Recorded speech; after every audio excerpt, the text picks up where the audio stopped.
want to look them up. It's a really cool story and very inspiring. I told my mum and dad about that, and that didn't help. Okay, so then Steve goes on to say, as I was ramping up, I don't recall seeing much guidance on considerations that more seasoned individuals should factor in versus the younger crowd. I know I went down the minimalist track and paid dearly for it with shin and knee issues, full cushion shoes for this seniors. That's really cool. It sort of brings up some interesting points that I'd like to talk about. But I'm not going to agree entirely with your conclusions here, Steve, but I'll try and explain why, and hopefully that, you can take that under advisement and decide what's best for you. So one thing is that shin pain is actually quite uncommon for older runners.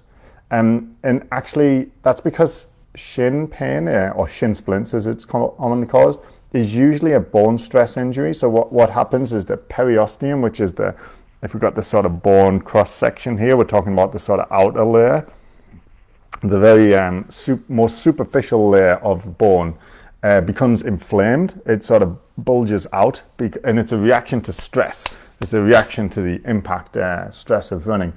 And those type of injuries, shin splints particularly, are extremely common among younger athletes, younger runners, and younger athletes of all kinds, like soccer players and stuff. I see it all the time in the clinic. So bone stress injuries are very common in younger people and less common in older people. Not sure exactly why, but that is the case. It's much more common to get what we call musculotendinous injuries in older athletes. So that's things like muscle strains, tendinopathy or tendinitis. So that's like the muscle becomes a tendon and then inserts into the bone, and the muscle and the tendon form the musculotendinous unit. And the tendon, you can develop something called tendinopathy, in which is when your tendon hurts because it's not strong enough to do its job. And then connective tissue disorders. So the most common is plantar fasciopathy or plantar fasciitis, it's sometimes known as, which is a layer of connective tissue that sort of binds up the bottom of the foot and helps support the arch of the foot. And a lot of people have heard of that because you get pain on the bottom of your heel. And that's very common in the older runner.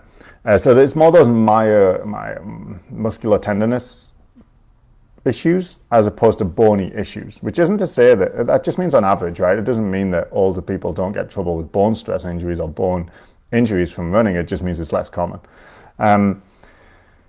So you said you switched for minimalist shoes, and then you implied that you went back to cushioning. So that sort of, no, sorry, you said you went back to cushioning. So that kind of implies you went from not only zero drop, but sort of minimal cushioning as well, right? So things like the Vibrams, or the who else make them? The Vivo. I've got a pair of those.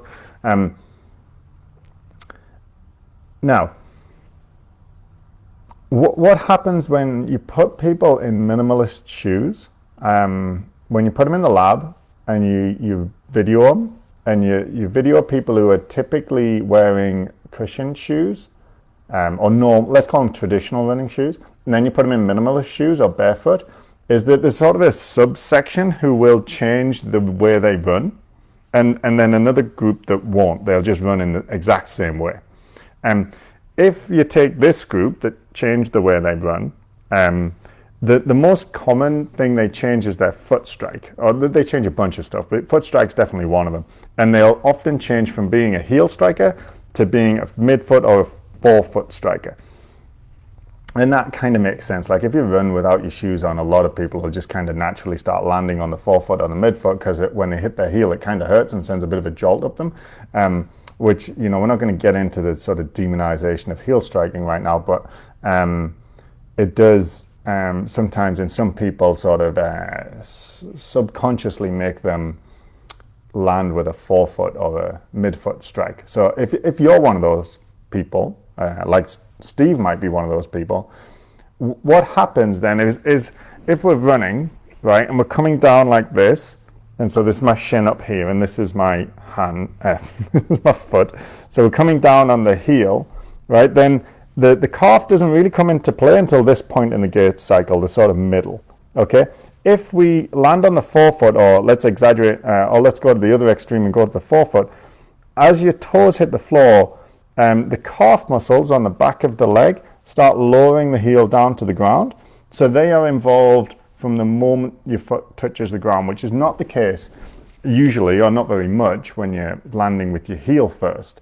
So then you've just added, let's say your foot's on the ground for a third of a second. Before, the calf was working for about a sixth of a second, let's say. I'm not sure if that's exactly right, but I'm just trying to make my point. So let's say the calf is now gone from working for a sixth of a second every footstep to a third of a second every footstep. And then you multiply that for how many steps you take in an hour, which is about, is it 10,000 roughly an hour for most people? So then you've just doubled the workload on the calf every hour, right? And if we just talked about what, as Dr. Willie said, that the calf is the area where muscle mass seems to be most pronounced in the older athlete. When you switch to a minimalist shoe and you're one of those people who changes their foot strike based on the fact that they changed to a minimalist shoe, you just doubled the workload on a calf and Achilles tendon that were already shrinking with age, right? So that may be a cause to so that's a potential cause of injury to the calf or the tendon, right? Because we're taking a structure that's already getting smaller with age and we're doubling the workload on it. So that might account for the injury trouble.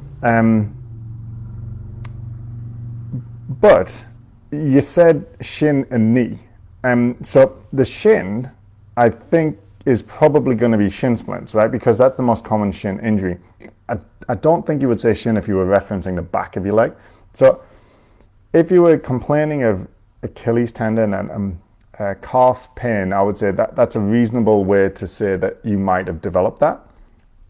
If it's the shin, then it's more likely to be the impact, right? Because the cushioning has gone away, so the impact's going to go up a little bit.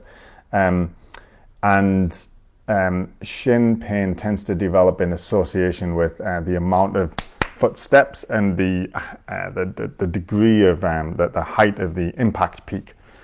And then the knee issue surprises me. The thing that happens is when you switch your running technique based on removing your shoes or switching to a minimalist shoe, it tends to move. You can't remove stress. You can absorb stress over a longer period, which tends to be good, right? That's reducing slamming or impact. Or you can move it from one place to another.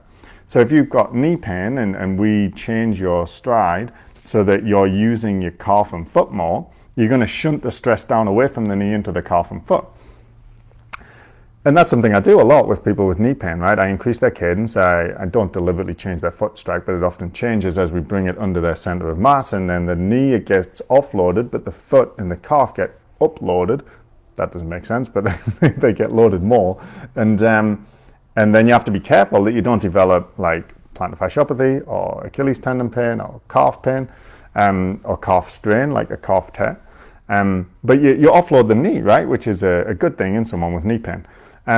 So I would be curious about that, whether the change to minimalist shoes was the thing that caused the knee pain and the shin pain, right? I'm not saying it didn't. I'm just saying that wouldn't fit with my prediction.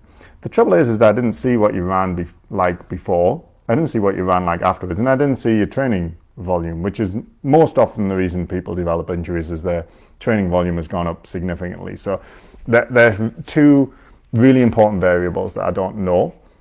But hopefully, I thought if I share my thoughts, the things you could look at your own training volume, and you could potentially look at your own running technique if you have videos, or if you wanted to video yourself now and just see where your foot strike is.